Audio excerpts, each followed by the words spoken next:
Всем привет, дорогие друзья, дорогие подруги, здрасте, бритье, бритье, бритье.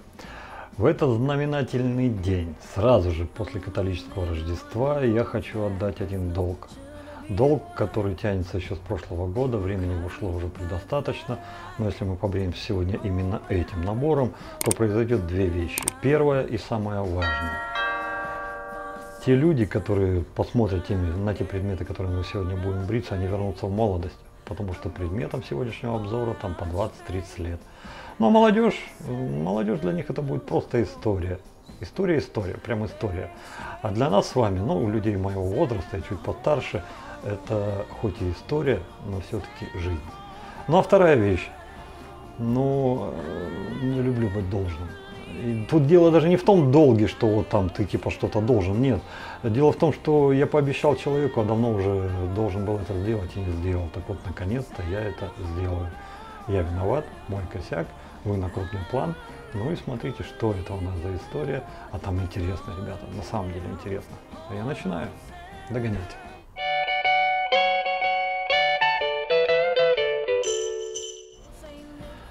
Посмотрите, какая жизнерадостная собака, призер.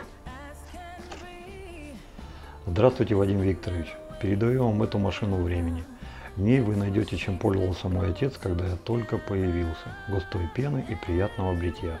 Барнаул, 24.06.19 года, Павел Захаров. Да, хлопцы, виноват. Вот такая вот косячная душа. Больше 1,5 лет, наверное, уже. Да, почти 1,5 года прошло, как вот Павел Алексеевич Захаров прислал вот этот набор. Тот самый набор, которым пользовался его отец в 70-х, 80-х годах прошлого столетия. Бритва Икар. Дорожный пластиковый набор, который в те времена можно было взять в районе 1,5 рублей. А сейчас по нынешним временам, да, он до сих пор еще есть, до сих пор еще производится. Но цена его несколько изменилась. Минимум абсолютный, за который вы сможете его найти, это 100 рублей. Ну и дороже 500 я его не видел. Производился он в городе Ленинграде. Комплектация, стоимость, да, те самые 1,5 рубля. Посмотрите, по ГОСТу 88 года. Ну и рекомендация, чтобы станок вам прослужил как можно дольше и лучше, почаще его мойте в воде не горячее, чем 85 градусов. Комплектация интересная, посмотрите, как он ставится. И при закрытии крышечка выходит вот сюда. Первый раз такое вижу. Ну, кроме, конечно, есть еще другой станок, металлический, но там несколько другая конструкция, не совсем надежно он стоял, а здесь все надежно. Бриться будем тем самым лезвием, которое было в наборе. Это Астер красненький, который также был, видимо, на вооружении у отца Павла. Станок пластиковый трехсоставной. Вот такая простая надежная конструкция, несколько напоминает современную рапиру, которую можно найти, но несколько, конечно, видоизмененный. Давайте сразу поставим лезвие.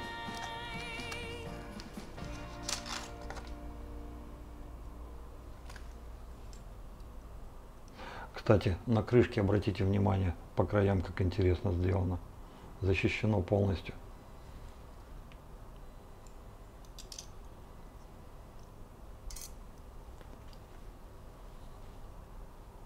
Здесь фиксаторы как интересно стоят.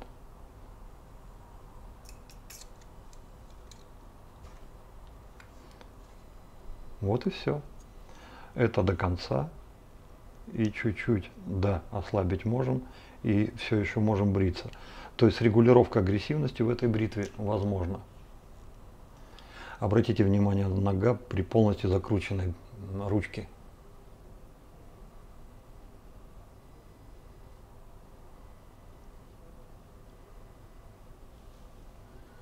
Вылет лезвия. А теперь я маленечко отпущу. Получается почти на четверть оборота. И теперь посмотрим. Габ несколько увеличился.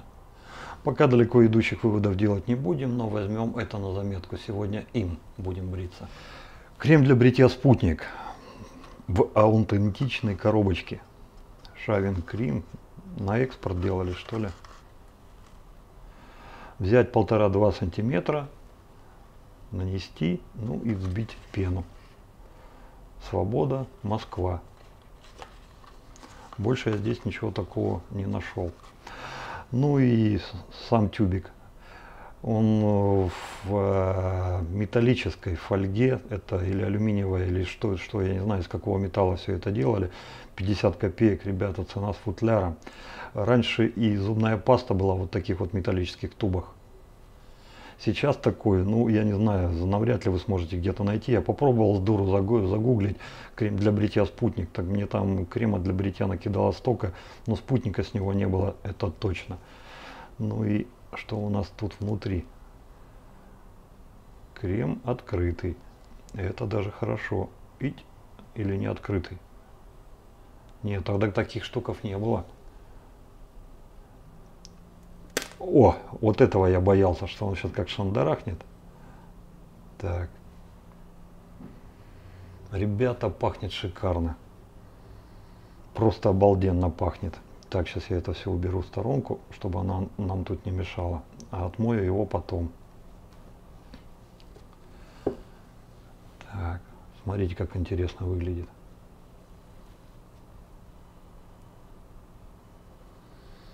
Запах обалденный, свежесть такая лесная. Несмотря на название, ничего космического нет совершенно. Блин, какой он родной, вкусный и хороший. Ребята, это запах нашей страны 30 лет назад. Хорошо, очень хорошо, замечательно. Вот этим кремом и будем сегодня бриться. Консул. Плин по галени. Плин, я вот не знаю, что такое, что-то есть по-польски плин. Но, судя по всему, это и есть вот, ну, автошейв, что ли, лосьон после бритья. Но в линейке Консул был еще и одеколончик. Одеколончик, правда, подороже, потому что если сейчас вы загуглите, то Консул вы сможете найти где-то в районе 11 злотых. А одеколон, ну, это уже почти 16 злотых. Но это сейчас. Эта вещь пережила уже не одно десятилетие. Дело в том, что он продавался и тогда, 30 лет назад, им можно было пользоваться, но сейчас это обыкновенная вода, которую, ну, вряд ли кто-то заметит, а если заметит, то подумает, а брать или не брать. А тогда это было, ну, скажем так, ну, прям импортное что-то, потому что любая жвачка Консул, Лёлик и Болик, допустим, с Польши, она для нас была как манна небесная, потому что в России, ну, не было тогда в СССР жвачки. Точно так же и касалось вот подобного рода вещей. Из Чехословакии, из Польши, все, что к нам приходило, это было, ребята, что-то. И вот это вот что-то Павел нам и прислал. Флакон 120 мл. У одеколона точно такой же, 120 мл. Большая круглая бутылка, очень хорошее горлышко. Ну и вот такая вот удобная, хорошая крышка. За запах я вам скажу в конце обзора, пока лишь могу сказать, что он мне очень-очень понравился. Очень интересная штука, вот сегодня им и заполируемся, короче. По-мазки наконец-то. По-мазки, несмотря на все это разнообразие, великолепие пробников, которые мы вот сейчас вот сделали, будем запускать, здесь есть и двухполосный барсучок, здесь есть и белая лошадка, здесь есть и лошадка белая, но повышенной набивки SHD, здесь также есть и кабанчик, ну и плюс ко всему, конечно же, есть черный барсук, на который я прямо глаз положил и питаю очень большие надежды, но покорило мое сердце на сегодня, ребята, не поверите, коза. Самая натуральная. Почему? Первое, когда я еще не знал, что это такое, это тактильное ощущение. А второе, когда я узнал, что это коза, первое было ба, да как такое может быть, потому что из козы я ни разу еще нигде ничего никак не видел. А вот, хлопцы, оказывается, бывает. Так что вот, други мои, сегодня козу с вами и зарядим. Вот эту самую. Ручка здесь поставлена, ну, только для того, чтобы была ручка из отбраковки. То есть вот отбракованные ручки нашел сюда и вот впендюрил. Но я думаю, для того, чтобы затестить этот помазок, чтобы понять, насколько он годен, не годен, ее будет вполне себе достаточно. Что понравилось, почему я обратил внимание? Внешне она, конечно же, похожа на кабанчика, но нифига это не кабанчик.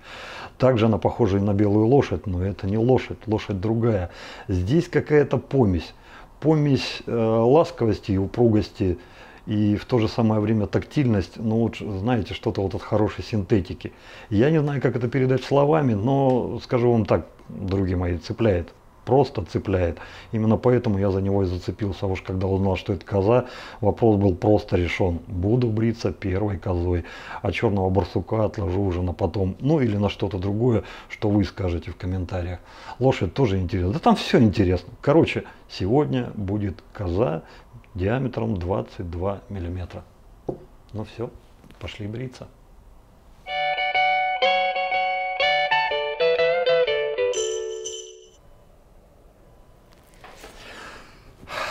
Хорошо. В первую очередь я хотел бы вам сказать спасибо. Сейчас берем крем, нанесем его в качестве пришеева и пускай постоит маленько. За что спасибо? За вашу настойчивость, за ваше терпение. Потому что это все об истории с зеркальностью. Эта история не первый раз случается на канале, уже второй. Первый раз речь шла примерно о том же самом. Викторович, что ты там, блин, морочишься? Вон, аппаратно взял, перевернул сюда и все. Ну, поговорили, и все, я пошел искать. Гуглил, смотрел. То, что нашел, привело ни к чему. Потому что те советы, которые давали, там можно было видео вот так перевернуть. И вот так перевернуть. Но это не привело бы к зеркальному отображению. То есть там можно было крутить как угодно. Но только не так, как вот нам с вами надо. Ну и все, и подзабил я на эту историю. Ладно, что сделаешь? Ничего не сделаешь. А тут хлобысь, история возникает второй раз. Но я-то уже предыдущим опытом ученый. Ну и вот под последним видео там один человек написал, второй, третий, пятый, 10, 15. Возьми, отрази аппаратно. Кто-то говорил, что при рендере это можно сделать. Кто-то там говорил, что прям в редакторе это можно сделать. Но я-то уже ученый. И тут вот последний коммент прочитал, думаю, да блин, ну не может быть, чтобы вот люди вот так уверенно об этом говорили. Возможно, я что-то пропустил. Возможно, где-то я не доглядел. Возможно, что-то я там недопонял. Я пошел гуглить еще один раз. В этот раз было легче, потому что я уже знал, что мне не надо, потому что я это нашел в прошлый раз. И, ребята, я нашел то, что мне надо. Вы сейчас это все можете увидеть перед своими глазами. Да, все переворачивается, да, зеркальное отображение убирается, и да, все можно сделать по-человечески. Спасибо вам, хлопцы, огромное. Так, ну все, нанес. Давайте сейчас это маленечко распределим. Ах, это прям закапало, как хорошо. Ой, псина несет. Ну так, чуть-чуть. Ну как несет? Маленько запах есть, ну как от мокрой шерсти, знаете, такой не чрезмерный. Но если сравнивать, допустим, с тем, что, к чему мы сейчас с вами привыкли, ну да, тут поболее маленько будет. Так, хватит выделываться, наверное, сейчас сразу же начнем наносить пену, да? Второго компресса я чувствую, что мне не надо, что так все хорошо. Будем делать все как по инструкции. Там сказали 1,5-2 сантиметра. Вот давайте вот так вот 1,5-2-3 сантиметра и сделаем. Посмотрим, что из всего этого получится. Ребята, запах. Запах феерический, вот фантастический. Прям заходит. Прям интересно.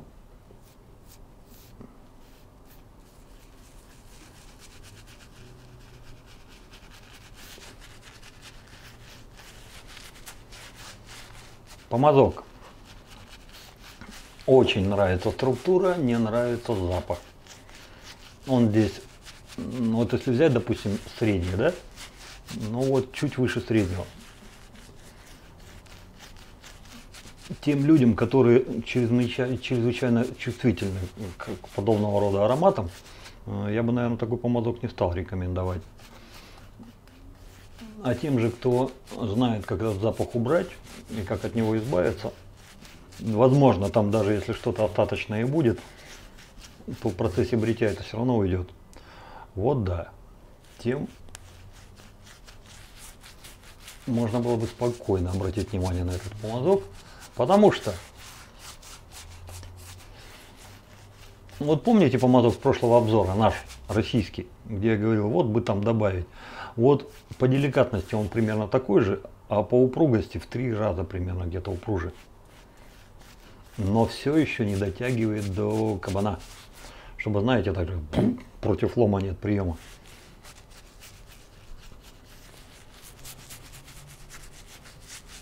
Это похоже на среднюю синтетику. Чуть деликатнее, чуть мягче. Вот что-то вот такое. А в общем и целом, если подвести итог, то, наверное, это все-таки для людей с чувствительной кожей.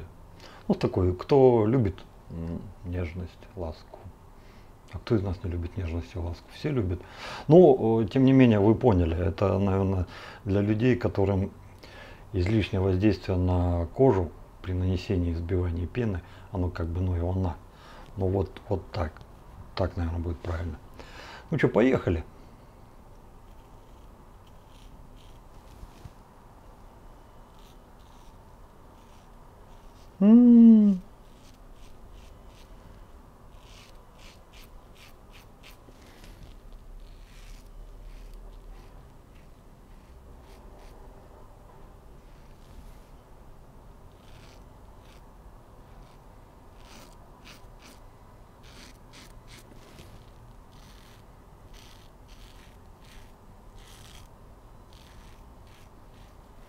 Очень даже такой бодренький, я вам скажу. Прям интересно.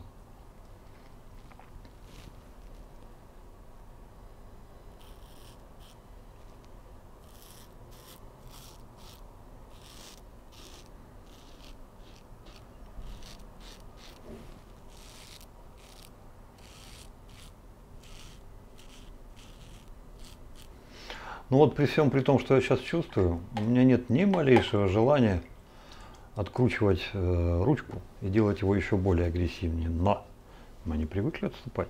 Нам же все надо узнать, нам же надо в каждую дырку свой нос засунуть. Поэтому сейчас вот так вот возьму и вот так вот чуть-чуть откручу. Опа. И посмотрим, что будет.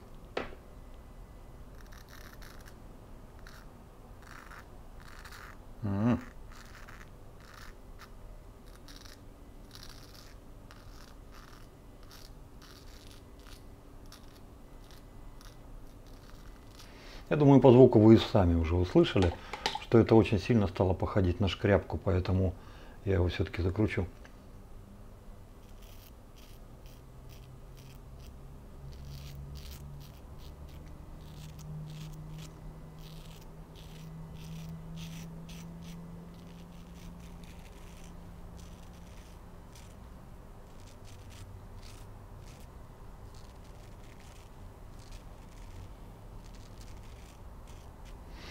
Ну вот и первый наш проход. По завершении первого прохода остались кое-какие впечатления и чувства. Ну, я сейчас компрессик, наверное, забабашу, а потом мы с вами продолжим. Ну, за одним я там поделюсь своими мыслями. У нас сегодня на улице 27, а здесь сегодня в помещении где-то в районе 16-17 градусов. Ну, не так уж быстро до нас тепло доходит. Судя по тому, что осталось на помазке, а на помазке, вон, смотрите, что осталось, я, наверное, все-таки еще чуть-чуть добавлю крема.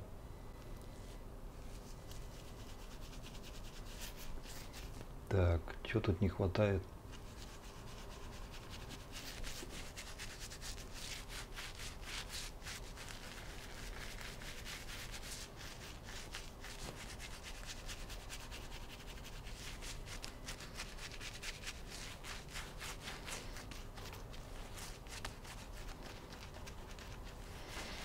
Ну нет. Вы знаете, наверное, все-таки еще чуть-чуть крема. Я бы, наверное, сам себе вот такой помазок не стал бы выбирать. Да, коза и все такое, звучит романтично, но... Ну вот сейчас по мягкости ниже среднего. Ни дно, ни мочало, но тем не менее. Как вариант, возможно их несколько узлов притащить. Так, знаете, для экзотики, людям, кто действительно любит мягкие. Вот, возможно, им. Вот так вот, чтобы вот массово, да нет. наверное, нет.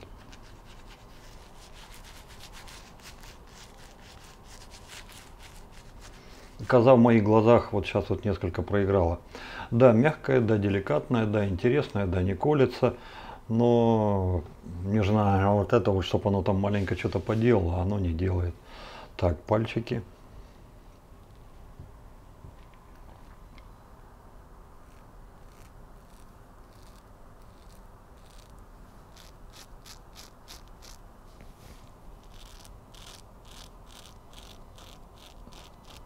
Чувствую, этому месту достанется.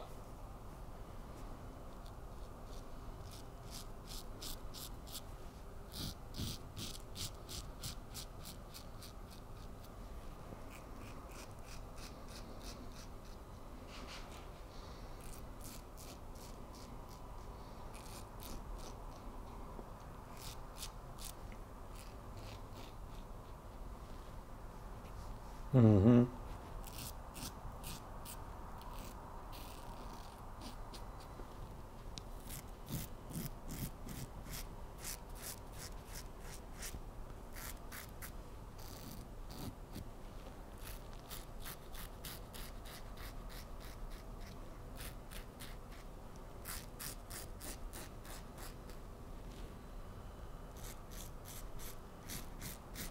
Да.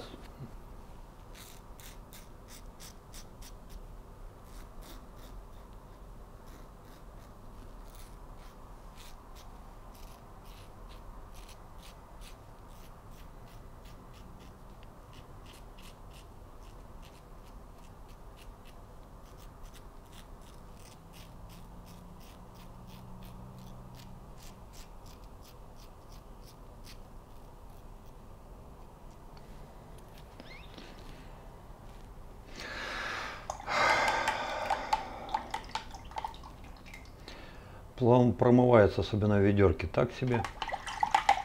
Хотелось бы, конечно, лучшего. Есть места, в которых я уверен. Я уверен в своих щеках, я уверен в своих скулах, я уверен вот в этих вот местах. Но вернее, после щек и после скул они на втором месте в группе риска. Группа риска номер один – это чуть что, вот такое ощущение, что там фольга. Какая-то тонкая, маленькая. Вот шаг влево, шаг вправо, вот так вот не так посмотрел, не так пукнул, все, на тебе здрасте. Получите, пожалуйста, распишитесь. То есть вот как катализатор, вот для меня лично. Вот побрился вроде бы нормально, а вот здесь вот и что, и все, больше ничего не скажешь. А побрился на четверочку. Вполне себе. Но больше ничего делать не буду, хватит. Так. Компресс и автошейф. Добривок не будет, ребята, и так нормально, и так хорошо.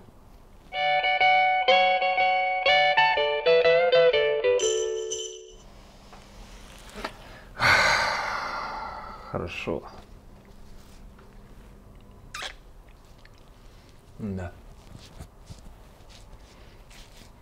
Ну, я когда там бритвой проводил, я уже понимал, что будет. Потому что вот так она пошла.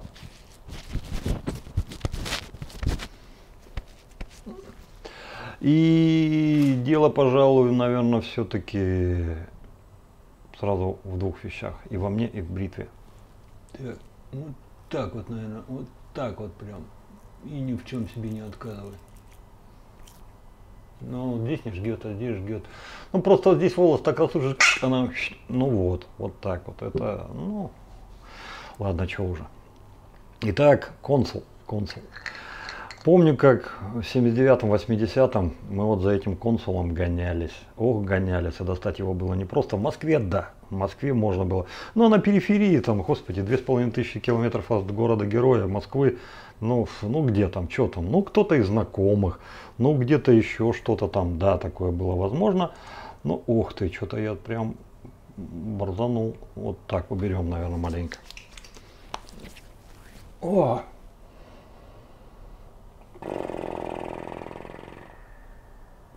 Простите мне эту мою вольность, но хорошо. Просто хорошо.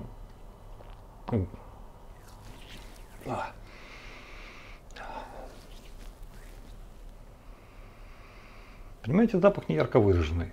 Ну, как не ярко? Он ярко, нормально, но если, допустим, сравнивать с нашим, то, к чему мы привыкли, ну, допустим, шипор, да, вот, он, он помягче и несколько другой направленности. В нем даже при всем, допустим, желании, можно было даже какие-то барбарские нотки уловить. Но все-таки это тяготеет к классике. Но все-таки это тяготеет к тому, что вот было в 70-х, 80-х. Что-то такое, знаете, ностальджи. Что-то вот есть такое. Это легкая веселинка, а-ля кислинка, а-ля что-то такое, вот знаете, вот игривое, как вот круглая, маленькая, как вот жемчужина небольшая. Она перламутровая, да, ты ее видишь, вот она, вот перед тобой, но как только ты ее берешь в руки, она начинает играть с тобой, скользить, норовит выпасть из рук. И вроде бы ты ее поймал, но удержать сможешь ли? И держать-то ее непросто. И вот такая же вот кислинка, она как, знаете, как вот на языке пляшет, вот грозится все время, сейчас я взорвусь миллионом искр, тебе будет весело, но не взрывается. И каждый раз скачет, вот эта кислинка делает очень много. Она расставляет такие акценты интересные. Но уловите, назвать ее по фамилии, вот ты. Вот нет, не получается. Но запах очень интересный. Всем любителям олдскула, кому нравятся подобного рода запахи, ну, я думаю, этот бы запах тоже понравился. Олдскульным товарищам на канале, вот моего возраста еще старше, но тут объяснять, наверное, ничего не надо, потому что они и так знают этот запах, они и так знают, что это такое. Молодежь, если вы хотите что-то проверенное временем, а это на самом деле проверенное временем, потому что точную дату, когда это впервые стали производить, я вам не скажу, но скажу, что в середине, в конце 70-х за этим уже охотились, по крайней мере в моем городе. И это уже было людям интересно. Ну, то есть, знаете, 78-79, где-то вот так примерно.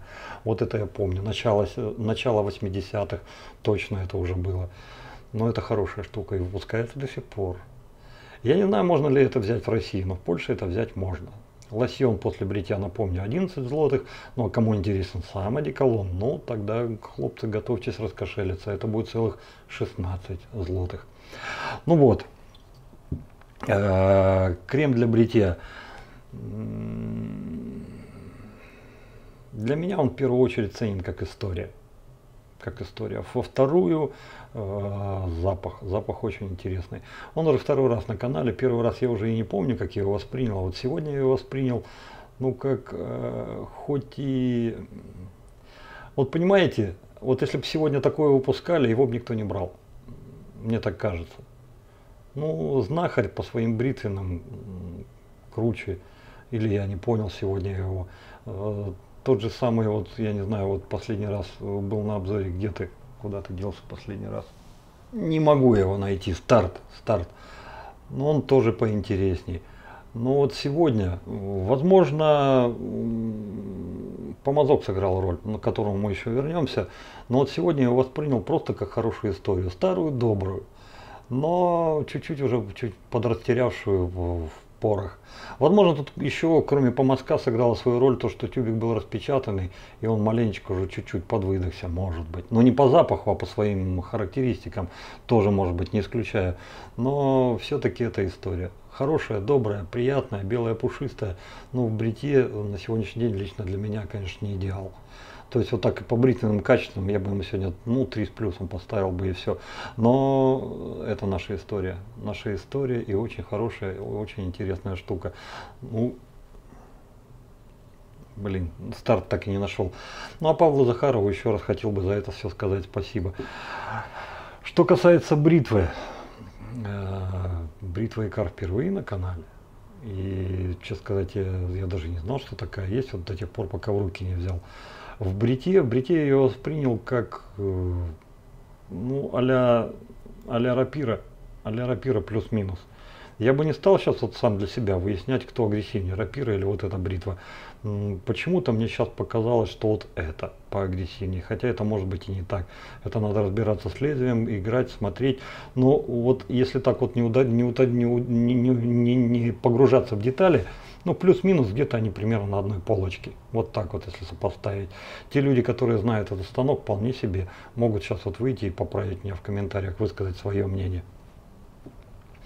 Лосьон давно уже высох, оставил свою шагрень на лице, все нормально, все хорошо. То есть вот. Ну а что касается козы, ребята, не будет ее у нас, не будет. Если до того, как, до окончания бритья, я еще думал, ну может быть давайте завезем там немножечко, там штук 20-30 узлов для тех людей, кто любит поделикатнее и прочее. Окончательную точку в моем выборе поставила мытье. Потому что когда я его стал мыть и воду стряхивать, вот эти вот движения делать, и она как вот так вот, как айда болтается там. Знаете, вот как собака на заднем сиденье едет, и окошко приоткрыто, она туда вот морду высовывает, у нее уши, язык, все вот туда, а глаза блестят, и вот она вся такая, вот там вот летит вся такая. Вот примерно то же самое напомнил и этот помазок мне. Он бы вроде не прочь поработать, и даже там совсем своим, пожалуйста, вот, берите меня. Но вот это вот все вьющееся назад под тяжестью влаги меня разубедило. То есть, ну, я вспомнил вилонговскую лошадку 3-4 года назад, последний раз в Гнедую была у меня. И когда она мне показала подобный фортель, я с ней распрощался без сожаления. Для меня это мочало, просто мочало. Если в середине на обзоре еще были какие-то сомнения, при мытье они растворились. Мочало я не повезу. Если мне не нравится, мы этого брать не будем. И вам предлагать тем более мы этого не станем. Так что, как бы это ни звучало, но коза пролетела. Если у кого-то есть желание, ну, напишите в комментариях. Я отошлю вот этот помазок, попробуйте сами, скажете, что вы об этом думаете.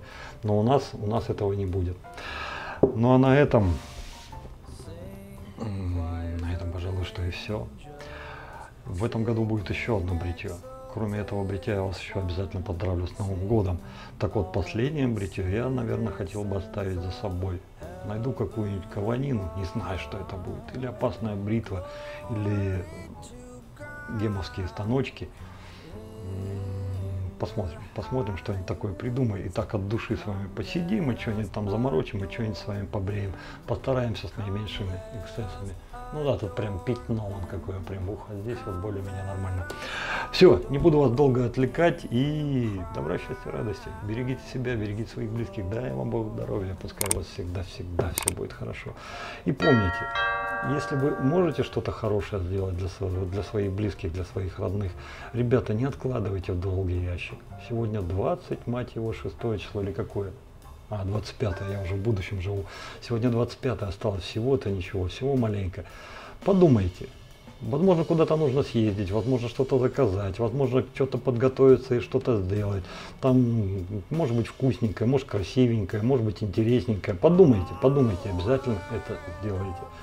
Это обернется радостью, сторицей, и вам будет хорошо, потому что хорошо будет тем людям, которым вы это приятное сделали. Все, пока-пока. Подписывайтесь на канал. Let us adore him.